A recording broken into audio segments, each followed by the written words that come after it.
What is the strangest thing you've seen someone do on public transport?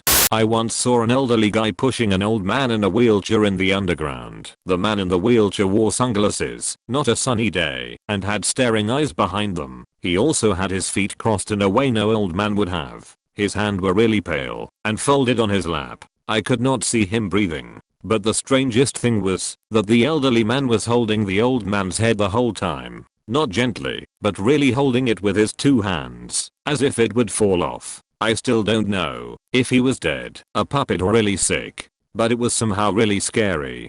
That's actually kinda heartwarming.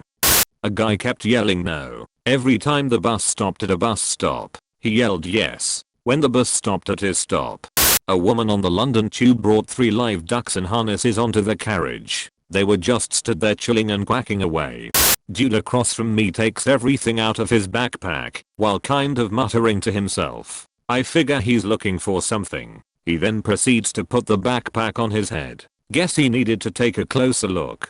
I live in Detroit, and I saw a grown man pull a fish out of a bag and slap a girl with it. Honestly, I was scared for my life. Giant homeless woman started to bathe herself on the F train. She stripped down on a moderately full car and used 2-gallon jugs of spring water and a roll of paper towels. Little rivulets of homeless lady funk streaked across the floor as everyone raised their feet, wishing the train would come to a stop quickly.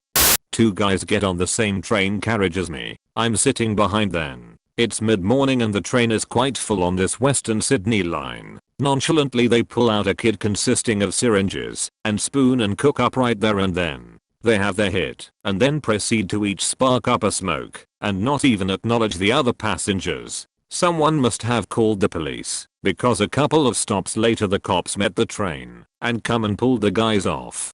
A guy was standing next to me with a model train, modeled after the V/line trains in Victoria, Australia, that he just bought. Proceeded to strike up a conversation with me, telling me about how he was bitten by a dog, sued the owner, and used the money he got to buy the model. He even showed me both the bite wound and took the model out of its box to show me. A strange experience, but also quite interesting.